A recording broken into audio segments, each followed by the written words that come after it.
It's time for us to check back in with A People and Their Quilts, see what John Rice talks about next. If you've missed any of the previous readings, just look in the description below for a playlist. The Beauty Shop Quilter, Joan Matheny of Monterey. Ray King, an old-time trader of the Cumberland Plateau, has owned the Imperial Hotel in Monterey, Tennessee for about as long as anyone can remember. He hasn't had a paying guest in several years, and the lobby is used only for a gathering place for loafers and for other old friends like this writer who pass periodically through town. Other than serving as Ray's home, the only purpose served by the hotel now is for Pearl's beauty shop. My wife, Elizabeth, Robin Hood, and I were on our way to see Clemmy Pugh, the 100-year-old quilter who lives nearby, and I suggested that we stop just to say hello to Ray. As we entered the hotel's long hallway, I chanced to glance through the open doorway into the beauty shop. I saw a lady under the hairdryer piecing a quilt as contentedly as if she were in her own living room. She was so completely absorbed with her quilting that she did not notice the strange entourage for a while. But when we did get her attention and explained our interest in quilts, she could hardly tell us enough about her interest in the subject. We learned that her name was Joan Matheny, that she had worked 33 years in a local cotton hosiery mill, and that an injury 4 years ago necessitated her retirement. It was after her retirement that she started, in dead earnest, to quilt. When Joan Matheny learned we were photographing quilts, she called her husband and had him bring her cathedral window quilt. I worked off and on for 5 years making this quilt, Joan stated. Helping her hold it on the right is Elizabeth Irwin, the author's wife. During the past few years, the interest in quilts has reached practically every facet of life in this country, including the toy industry. Here, 3-year-old Lindsay Meyer holds her patchwork dog, one of her very favorite toys, photographed by the author. Anne Irwin with her great-great-grandmother's quilt. Aunt Sally Rice, as she was affectionately known in the Big Valley section of Union County, was the mother of 11 children and a hostess to hundreds of relatives, neighbors, strangers, and beggars who came to her door.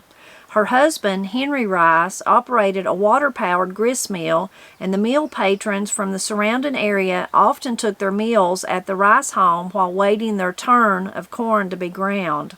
Sally made this beautiful applique quilt in her older days, probably around the turn of the century. It was passed to her son, Marcellus Moss Rice, to his daughter, Ruth Rice Irwin, to her son, David, and finally to his daughter, Anne Irwin, who now uses it on her bed. Although times have vastly changed since Sally used this quilt in the old log house in Big Valley, the quilt is as complimentary in Anne's modern house as it was to the old frontier home. The pomegranate motif is augmented by the heart-shaped designs quilted throughout. Photographed by David Irwin. Daughters of the American Revolution quilt. When my longtime friend Emma Dunn heard I was writing a book on quilts, she called to tell me of a historic quilt which she and a group of her peers had just finished. She invited me to the George Washington luncheon at the Daughters of the American Revolution meeting in Knoxville, where a formal ceremony and a presentation were held. When Robin and I saw the quilt, we understood why Emma and her friends were so proud of this work, whose design had been conceived and developed by them. There are 10,000 other items which could have been selected as a means of paying tribute to their state and nation, but they chose the quilt. This, it seems to me, attests to the tremendous revival of interest in quilts today and indicates the overall growth in reverence for this American tradition. The following explanation of the quilt was written by Emma, who designed the quilting. This Tennessee quilt was made by the 8 regents of the Knox County Council of the Daughters of the American Revolution. It was designed by Kathleen Portwood and Emma Dunn and was made to represent our state and national governments.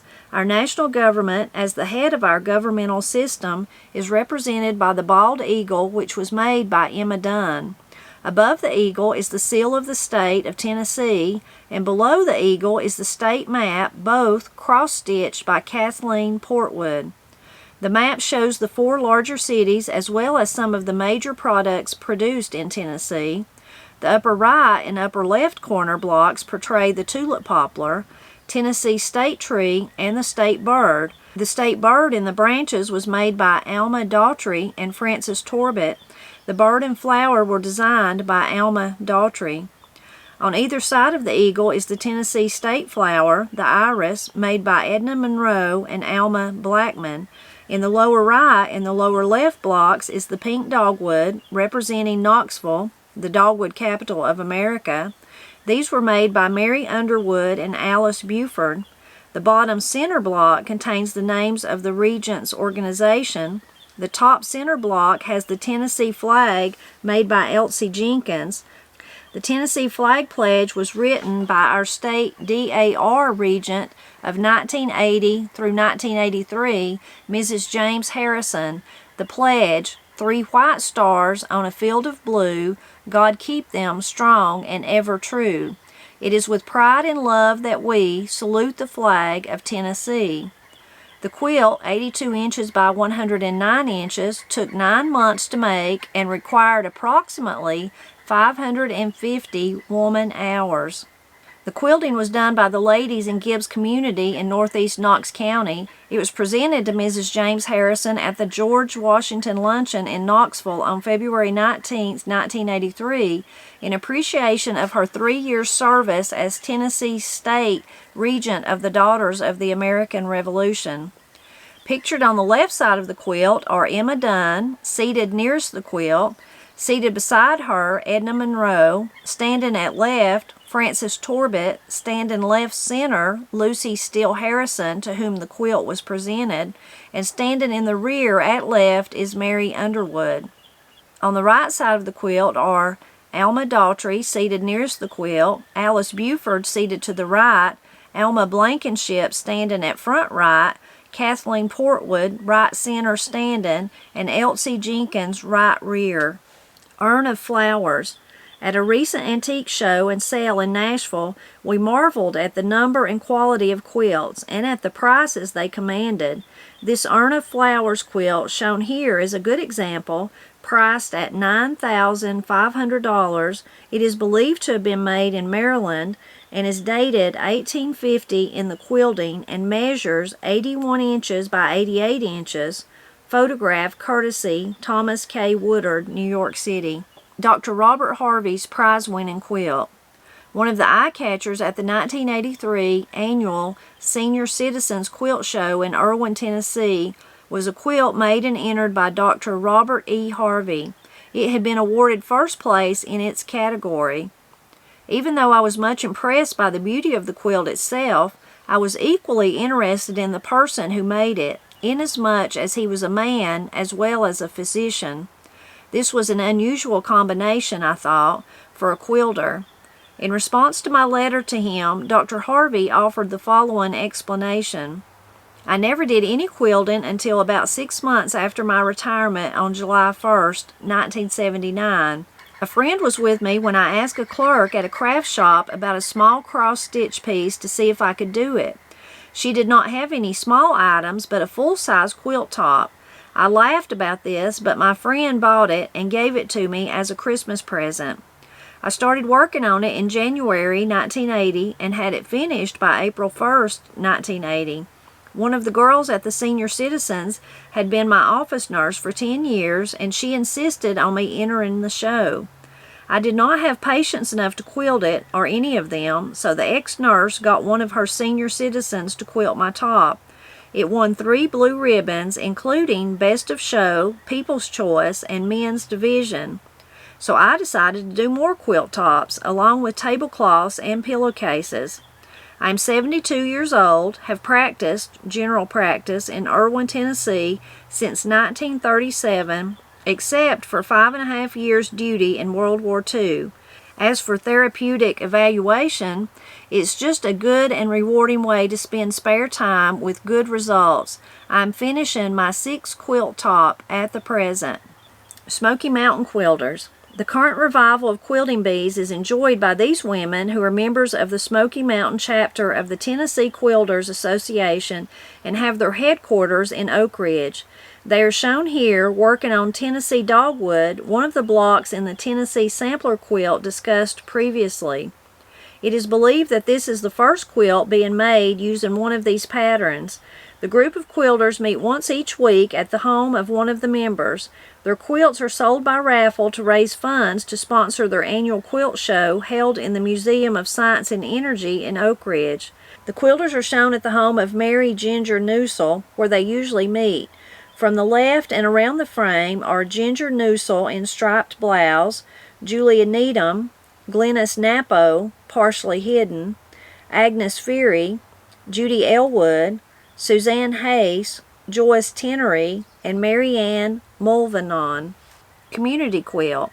Those who attended the spring 1983 quilt show at the Museum of Appalachia found many local people working on a community quilt.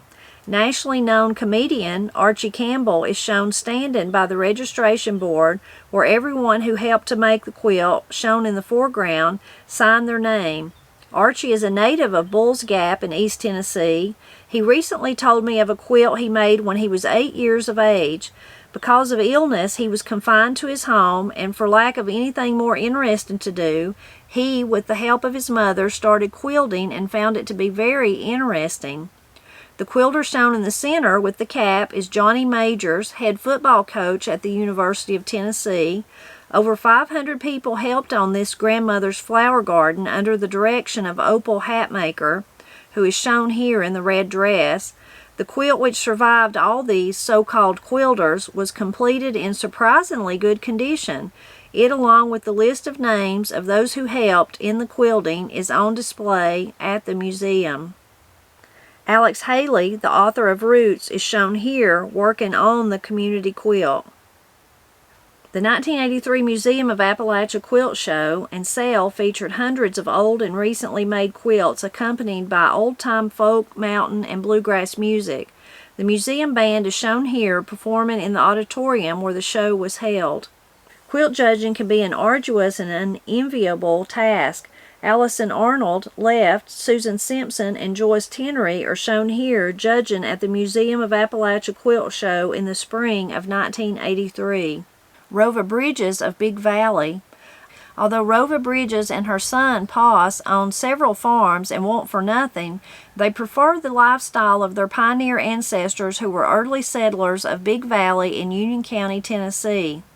During the summer, Rova spends much of her time outside with her cattle, the garden, and other farm-related chores, but during the winter months, when it is too cold and bad to get out, she quilts.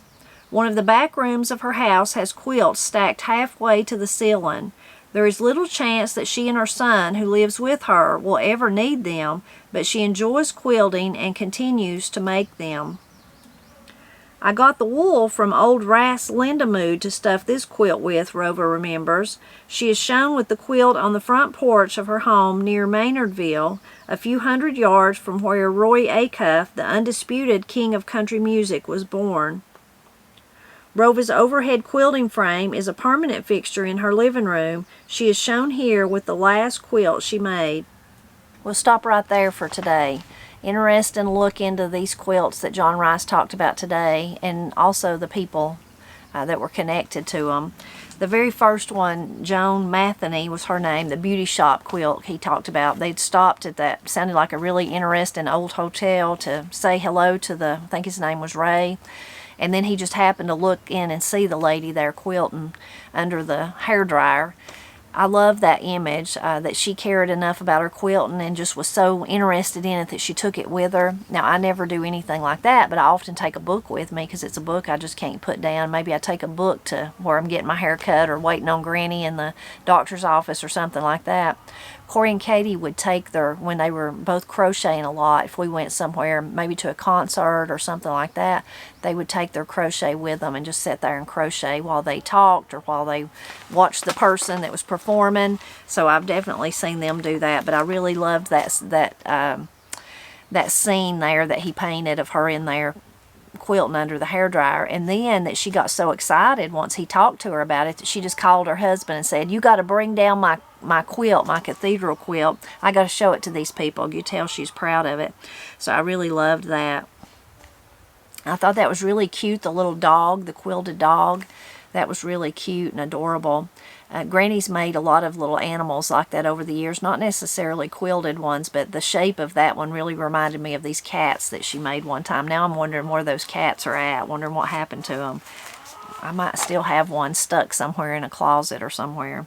Then the quilt that was made by the Revolutionary Daughters there. Interesting. Maybe it wasn't my favorite quilt, but it was neat that they come together and that they did that together and did it in honor of their state and the country, our country. That was interesting. But that it took 9 months, 550 hours, so you can really see what a passion they had for quilting to dedicate all that time to it.